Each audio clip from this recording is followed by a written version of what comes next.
Unity of Houston is an inclusive church where we seek to understand and live the teachings of Jesus and other spiritual masters. At Unity, we welcome all people from all spiritual paths and every walk of life. We celebrate the diversity of our city and of our world, and we teach love, tolerance, and oneness, seeking to live in harmony with open minds and open hearts. Wherever you are in your spiritual path, you are always welcome at Unity. Join us and discover that the life of your dreams is already within you. We're staying awake, staying aware. That's what this message is about tonight. What would it feel like for your soul to be untethered? Is your soul tethered to anything? Feel like you have some things that are clinging on you like to let go of, right? You like to have some ease. So what are you tethered to? Work? Okay. Yeah. Family stuff. Yeah, your emotions, your thoughts, memories, all kinds of outer experiences that we can even relive as if they're happening now. So what would it feel like to be untethered from all these things? Free. Yeah, free, peaceful. So that's what this series is about that we're starting tonight on Michael A. Singer's book, The Untethered Soul. And in the book, he offers a way for you to walk yourself through your habitual thoughts, your emotions, your energy patterns, all the things that keep you tethered. And it leads you to an opening to live from your origin, from that of you that is your innermost being, that which has always been present. Though your life has changed, that of you has not changed. It is your true nature. So first he begins by telling us that we need to look at the voice inside our head. Who has a voice in their head? Anybody? Oh, okay, we know. Anybody not have a voice in your head? Okay, so he says if you don't have the voice, then you are completely identified with it and you don't even realize it. So good. We're in a good place. We know we have the voice. So the voice is that mental dialogue that goes on in your head all the time. That's narrating everything. You notice that? Like you're here, but your mind might be on work, on family, on thinking about any kind of number of things, right? What you ate for dinner or didn't eat. It's like if you ever wanted to get in touch with your inner dialogue, think about when you're waiting in an exam room at a doctor's office. You know when you're waiting for the doctor to come and it's quiet and you don't know when the doctor is going to come, so all kinds of thoughts come in like, all right, well, I'll be patient. I'm a patient person. I'll sit here. I'm good. Maybe I'll meditate. Well, wait a minute. What if I start meditating and the doctor comes in and then the doctor thinks I'm weird because I'm sitting there with my eyes closed and this is taking so long. Should I go out and should I open the door and see where the doctor is? Does that sound familiar? Right? The inner dialogue. And it just fills in the gaps. It's just always going. So if we all have this, what's the problem? Problem is we're too close to the voice to be objective about it. We're in it, right? We were sold, hook, line, and sinker on the voice. We're all wrapped up in that experience of this voice narrating our world. And Michael Singer tells us that we need to step back, which is something we were doing in the meditation that I was leading you into. Step back and examine this voice and just get to know it better.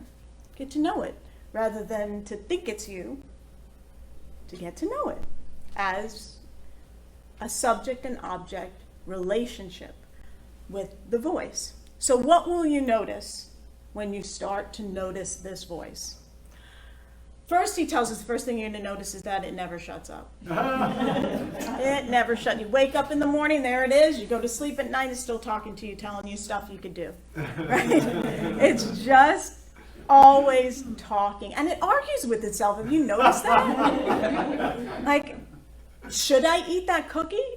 Well, that would be delicious, but I'm on a diet, so I'm trying to watch my sugar, and I'm going to be good. I'm going to not eat the cookie. but don't I deserve the cookie? Come on, I deserve to treat myself. Everybody says you should treat yourself, right? So that arguing, inner monologue that's always happening. It's like when you watch a film or a TV show and you see something called a reaction shot, where the camera's not on the actor who's speaking, it's on the person who's listening, because there's something going on in their mind that we're picking up on. And that's why it's so interesting, because their voice is something is going on, and you could try to figure out what that is. And a good actor has a real inner voice going on, and that's why their acting is so appealing. And so you want to try to figure them out and get to be very interesting, and we can get very drawn into TV that way with curiosity about the psychology and what people are thinking, and if they're thinking what we think they're thinking, right? So when this voice is arguing, should I have the cookie, not have the cookie, as a very simple example, who is it arguing with? Who is it arguing with? Is there a judge who's going to evaluate, well, that argument's better than another? Who's it arguing with? So as you watch it, you'll see that your mind, this voice, is just trying to find what Singer says is a comfortable place to rest. Just wants, well, where can I settle here in this thought process that I'm going through? And it changes sides a lot. It finds things that are wrong, even when you think you're in a really happy situation. And as you watch it, the mental patterns become obvious to you, and you can even name them. I like how the spiritual teacher Jack Kornfield calls it your top 10 hits, like your top 10 list. Like you can see those thought patterns that just show up again and again, like your top 10 hit list. So how do you become free of it? How do you become free of that voice? Singer says that don't try to shut it up. Don't try to shut up the voice. And that's a place that when people come to meditation, to my meditation classes, that I've noticed that a lot of meditators get hung up there. My mind's busy, so I must not be good at meditating, so I think I won't meditate anymore. So actually, that is great first that you notice that you have a noisy mind, that your mind is busy, because as we've all attested to, we all have the voice, and the voice is always talking. So it's universal experience that we come to, and what's great about meditation is now you're aware of it, where before you were unconsciously just living it out and being in it. Once you're meditating, then you're the observer, and you're witnessing it. So you're putting some space between that. And what does space allow? It allows for some wisdom and good judgment there. So he says, step way back, view the voice objectively, and know that none of the things that it is saying are you. They're not you. Anything, whether it's nice or mean or whatever, none of them are actually you. My spiritual director has told me when I've gone through some things that I've shared that are challenging, he said, you just need to stop believing your mind. Just stop believing your mind. And this is what Michael Singer is saying. It's like we believe our mind, and then we live as if those things the mind is telling us are true. And it becomes, like the title of this talk is Life is a Dream. You're living a dream reality, which isn't your real reality. It's your mind playing out its fantasy life, right? What you're thinking about. So most of what the voice says is meaningless, he tells us. And so I'm going to invite you in your mind to make your mind say, hello.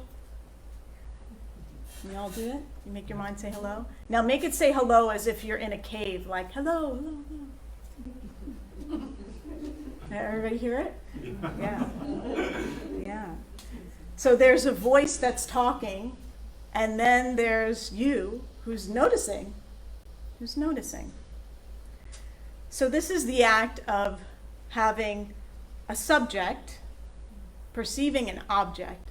So the voice is no longer the subject you, right? The witness is a subject, the object is the voice. So let's say you looked at 3 objects here, the mic, the stool, and the candle. Which one of these objects is you? None of them? Okay, so you knew looking at them that they weren't you, right? You're just looking at the objects. So the same is true of your mind. So you have objects in your mind, we call them thoughts or emotions as well, that you experience within. You're the one who's observing, who knows, but it's a little more tricky because it's all happening inside, right? So we can't distinguish it as clearly as what's in front of us that we know is not us. We can do it, we can learn to do it internally, to know that you're observing the mind, but you're not the mind itself. Surprisingly, your thoughts have little to no effect on anything or anybody except you, is what he tells us. So we might think that our thoughts are right and everybody is feeling what I'm feeling and knowing what I'm knowing. They might not at all, right? Your thoughts can either make you feel better or worse about what you're experiencing. And I'm thinking about an experience I had Monday night. I started rehearsals for this musical that I'm going to be in, Sweeney Todd, and the music is rather complicated. It's written by Stephen Sondheim, and it's genius. It's pure genius. And my part is more like a mezzo-soprano part. So in the chorus parts, I'm on the alto line. And my brain thinks like melody. It's easy to remember the melody. Everybody can hear the melody. But the alto line sounds to me like, you know when you know Finding Nemo, when Dory speaks whale and she's like, hello. It's like it doesn't, the alto line sounds like it's in the middle of the chord. It's trying to do something different with it, but what? And my mind is like, oh, forget, how did I even think I could do this? This is crazy, it's so hard, I can't hear it, you know? And I had to step back from that and go, how many notes are we talking about here that are difficult? 10. And is this the first rehearsal? It is. And can I work on this? And am I expected that I'm not supposed to be performance ready on the first night? Yes. But I let myself have that suffering, and that, like, that's the mind. That's the mind, right? It's like, I don't have to identify with that as me. The thing is that when the mind starts getting activated and starts talking up a lot, that's in a response, like the same way a tea kettle whistles. Why does a tea kettle whistle? Well, you put the stove on hot, the water is boiling, it's whistling, it's really hot. So we get this pent up energy inside, and the psyche is trying to figure out what to do with it. How do I let it out? Well, I have to try to work it out, and it tries to work it out in the mind. It tries to release it in the mind. So when you have nervousness or fear, anxiety about something, or even a desire, like a strong desire, like I want to play that part or whatever, a strong desire, that energy needs to be released in some way. And so it activates the voice. And because you don't feel okay inside, the talking is what is releasing the energy of that. Because we can't control the outside world, there are certain things we can choose and control, but for the most part, we can't control the outside world. We've become accustomed to living in the mind and manipulating our experience through manipulating our thoughts about the experience. And so that keeps us from actually having the experience, from having that raw and unfiltered experience just as it is. That if you were sitting here without the mind talking, and your mind could take in everything that's here without a story around it. You could just take it in. Or when you're in the voice, your mind it might not even be here. It might be in another place, or focused on one thing, or wondering where I got this cute dress. But Since we can't control the outside world, what this voice is doing is it's a protective mechanism, Michael Singer tells us, and it's to make you feel more secure. I can control my mind, I can control the inner environment, and I can feel comfortable in that, and it gives a sense of security in the world, which is necessary to feel a sense of security in order to move up into higher levels of awareness and being. So it's trying to help you out in that way, though imperfectly. You know?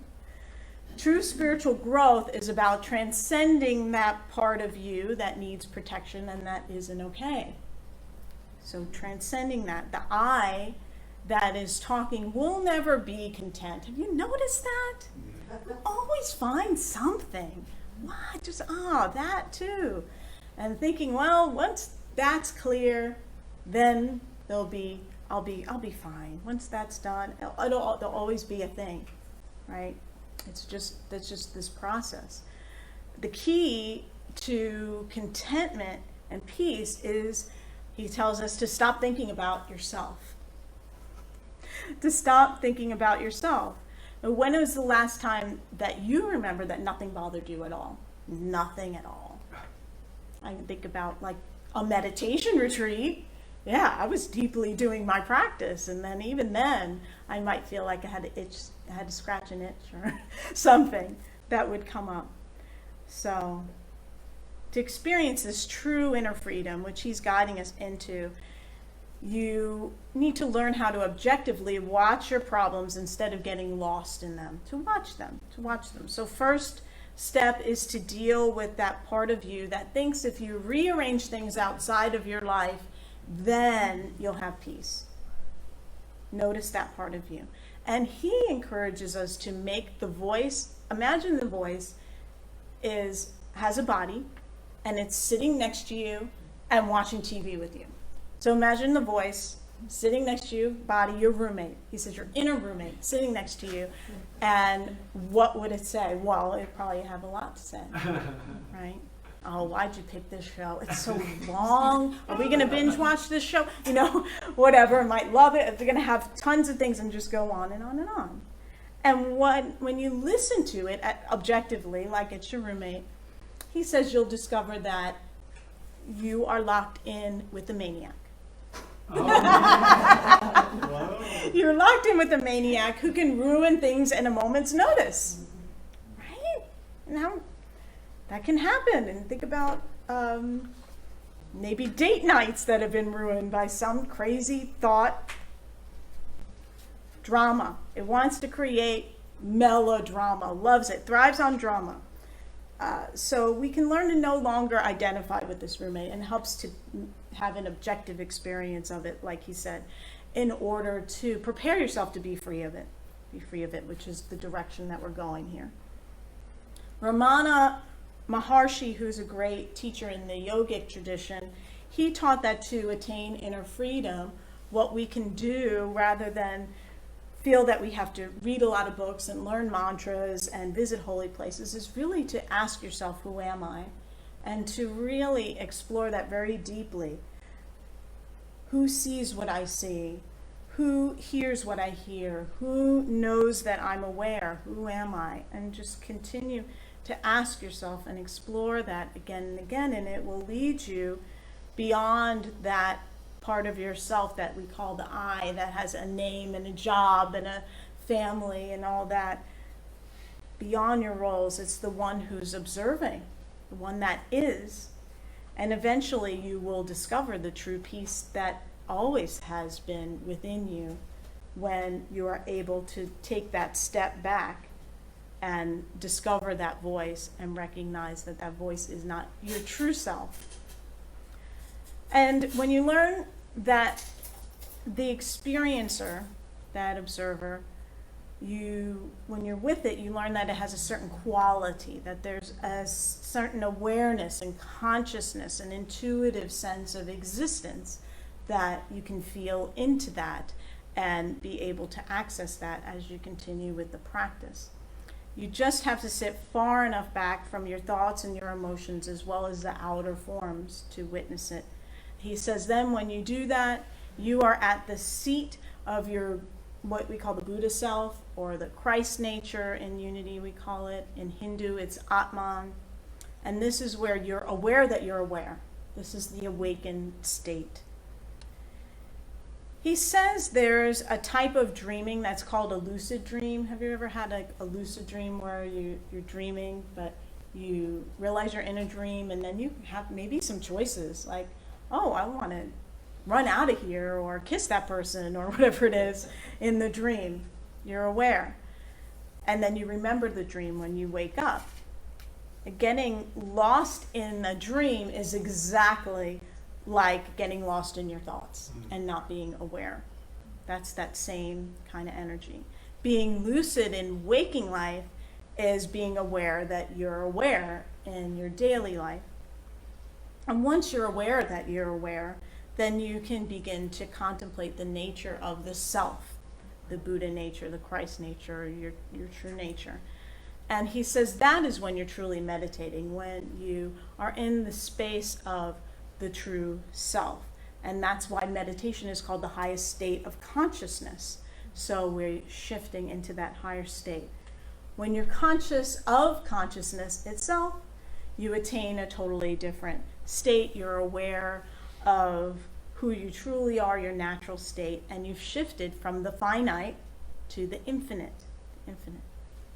So the answer to the question, who are you? Who are you? You are the answer. So now that you know that you are not thoughts, the emotions, the outer experiences, that you're that which is beyond that observes that, and go forth and be you, because that's what we need in the world, is people who are awakened to the truth of who we are. And that's the ground of our teaching here at Unity. And everything in your life will change. Namaste. Amen.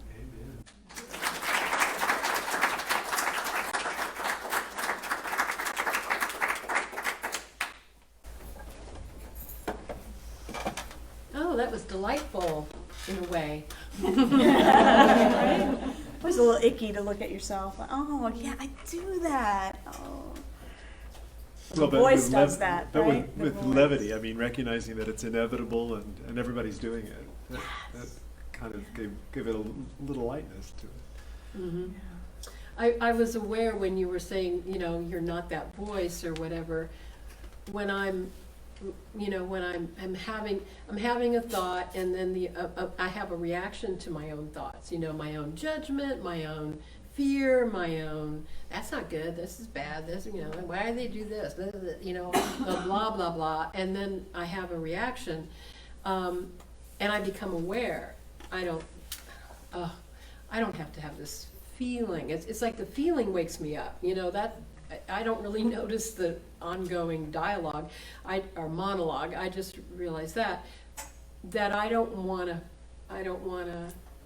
let this thought make me feel like this. And then I realize I don't have to have this thought. So that's when I don't know who I am, but some part of me decides to just breathe into it and let that go and just change that thought. And that, that's not the one I want to have. And I just make a new choice. And making me think of Robert Brummett would say that if you want to transcend the ego, first you need to have a healthy ego. And what happens as you're on the spiritual journey is that wherever you didn't mature, at whatever age level, wherever you didn't grow through that, you'll have the opportunity to do that again on the spiritual path. It will come right up, and that's going to be your thing that you need to grow through and learn and allow, so that you can allow that higher self to come forward. But that's the part where it says you've got to do the work. That's the work, right? Mm-hmm. Yeah. You just called it the higher self then, and you all referenced the Buddha self and the Christ self, and I think of it as the witness self. I have thoughts, I have feelings, I have a body, but I am so much more than that. And that which can observe those things, I just call the witness self. And if I'm tied up, and maybe even legitimately so, like justified anger, or there's something that has ignited a response that needs my reflexes kicking in. There's a time and place for that. But the moment, and the earliest I can possibly take a deeper breath and then be a witness, even as my reactions are firing off. If I can identify with, if I can inhabit my body and have my thoughts and feelings inside the witness self navigator, I've got a lot more choices, a lot more power in that moment, and then sometimes I think I'm guessing that when you're talking about your meditative consciousness, when you're conscious of consciousness that comes through meditative states, for me that is I think of that as identifying with the eternal, identifying with God, and I'm piss poor at it. I mean, I can do it. I've done it enough to respect that it can happen, and I think it only comes through spiritual practice, time, and I also think that if you've got that touchstone even a little bit, sometimes the awareness of its existence is enough to bring a little sanity to a moment that is otherwise fraught. And so I think it's useful for us to engage in all those curiosities. Yeah. One thing that I found helpful that a spiritual teacher told me is that, and see if it's helpful for you, is that in the body is like a finger of the soul. It's not all that you are spiritually, it's like some. Like there's even more that is beyond the physical body. There's so much more expanded than this human incarnation of the soul. And that, to me, it opens up to mystery, like to that there's a lot more to feel into than this little voice that is wondering whether or not to eat the cookie tonight after the service, right? David, you made me think about, when you were talking, Jeanmarie, about that kind of enlightened higher state, and David, the way you were describing just now, how it is that you've touched it, but you don't feel like you're really there or have gotten that. I've been trying it on too, and it's like, I think for me, if I have been there, I'm not really clear. Like if I sensed, this is the Christ in me, or whatever. I've never had that kind of an experience where I'm aware of the name of it. You know what I mean? Or that I'm conscious of it in that moment. For me, when I feel like myself has fallen away, it's like I feel like I'm not myself. I'm not self at all. I'm not thinking of myself. I'm not aware of myself. I'm not actually aware of my body. In that moment, I'm actually out there, translucent, Transpersonal, or personal. Yeah, it's like all the barriers have fallen away, all the limits, it's just like this beautiful space. But it's not. I'm not lost. I'm not escaped or out of here or anything. I'm a part of everything, but I'm here, and it's a pleasant wholeness. And that's it. There's no enlightenment, there's no dancing girls, there's no, stars going off, nothing like that. It's simply a matter of just being really solidly present, and there's, all of the other affect has fallen away. I think it's useful in this moment also to respect the cofactor of time in this state, because the part of us that will need to sleep and eat eventually, that lives in time. And what you've described is timeless. I'm selfless, and I am identifying with that which is eternal. but the ephemeral nature of it is inescapable, because I inhabit a body that is bound by time, and that's just fine. Exactly. It's all part of the gig. Exactly right. It's the curriculum. It's Yes, right. exactly what we're supposed to do. Otherwise, the body falls away and we bury it. Literally, we've left it. You know. And That's- go ahead, Oh, please. no. I was just going to say that's the paradox, is that we have that of us that is already awake and aware and present, right? And then there's this aspect of us that is evolving and learning and growing. Right. So it's both happening at the same time. That's our best selves. That's our best selves. I'll just leave it at that. Yeah. There are times when I need something a little bit more pedestrian. Where I think you were referring to it as when the voice argues with itself. That was pretty funny when you were talking about that. Only because it is so insidious, and everybody identifies with that, right? And there are times when I think you even alluded to it, Karen, about, okay, this thought is not serving me, and I want to not be thinking this thought. But that's the thing is we can't not think thoughts. Mm-hmm. Like if I say, don't think about your feet, now stop it. Quit. Don't be thinking about your feet anymore. That's just what we obsess on, right? So, okay, but there is a time when intervention is warranted.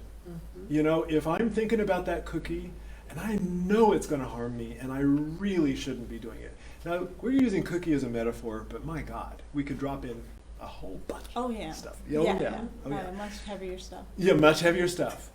And there is a time when I have to use all my faculties to not do that. Mm-hmm. But my gosh, that's short-lived and unreliable. So that's got to be replaced almost immediately by, well, what am I thinking about? What am I going to be putting my attention on? And you said it very specifically. Think about other people. Think about other things, being of service. Get out of yourself. And then you get your attention on something other than you, and the energy can change. Mm-hmm. Because again, we live in time. It's not going to be this insidious, I gotta not have this cookie. I gotta not have this cookie. Mm-hmm. It's not going to be like that very long, especially if I can put my attention outside myself. Oh yeah. That's how I ended up in ministry. just that I was an actor. I was a professional performer, and I realized I was spending so much time looking at my headshot, my resume. What do I look like? What kind of look am I? What kind of clothes do I wear? And do those clothes match that look? Is it the look that a casting director wants? Does a different casting director want something? And then I'm trying to make myself fit what I think other people want me to be instead of being myself. And I was like, I had to get out of all that. And then I started volunteering at church and getting more involved. And that was so healing for me. And I really. Yeah, amen. Thank you. And when I joined the choir at Unity of New York and was singing, and I was like, I'm singing and I'm ministering at the same time. I'm serving people. It's not singing like, oh, look at me, I'm a singer, I'm so cute. It's like praying with music. And I thought, well, this is it. This is how I'm serving. Whatever I do is my job. And then I got called into ministry from that. But that was a way for me to get out, because I had that question, who am I? And I was like, I know I'm not all this stuff. All of this actor stuff is not me. And so I've been on a quest for my authentic self, because I played so many different characters, and I'm like, if I can play something and people can believe I'm this different person, who am I? Like, I'm constantly like trying to figure that out. And so I feel like I've come full circle in a way that I'm ministering and I'm acting again, which I never thought that I would do. And I get to do it for fun and for community and have a light touch with it, which sometimes that old professional self that comes back that wants, you gotta be perfect, because then that's how you succeed. And it can be debilitating. Oh, I had to go to a lot of therapy to work on that. Right. My heart's contracting as I'm listening to you. I was just like, what an awful way to have to, think that you have to have to present, and that you have to constantly be conditioning and changing and trying to become something else. I mean, that sounds like neurosis right there. I mean, it's like toxic. So I love it that you actually, in doing that and letting go of the thing that was toxic for you, was to discover your soul and to what your soul was really calling you to use those gifts for. So we are the beneficiaries of your revelation. Thank you. Well, I have to thank Reverend Paul Tenali and Reverend Britt Hall at Unity in New York for that, because they just kept giving the message, and I kept crying and crying until I was able to really heal and take that in years before I heard my call to ministry of coming to services and undoing a lot of that Catholic guilt and ways that were very limiting. Well, tonight's talk was very inspiring. You know, your integrated self, you know, presented a great message, and I have lots to think about. Thank you. Thank you. I'm excited for where it's going. Yeah, this is really a good book. If you haven't read it, The Untethered Soul, it's a keeper. It's only this thick. It's just a few pages each time, so we'll be hopefully going in depth with it. But you'll find yourself reading it over and over again, and some of it will still look like for the first time. So, Thank you for watching this message today. I'd like to invite you to join us in person here on campus at Unity of Houston for Sunday morning or Wednesday evening services. If you can't be with us here on our campus, you can still join us live on Facebook or on our website, unityhouston.org, Sunday mornings at 11 a.m. Central.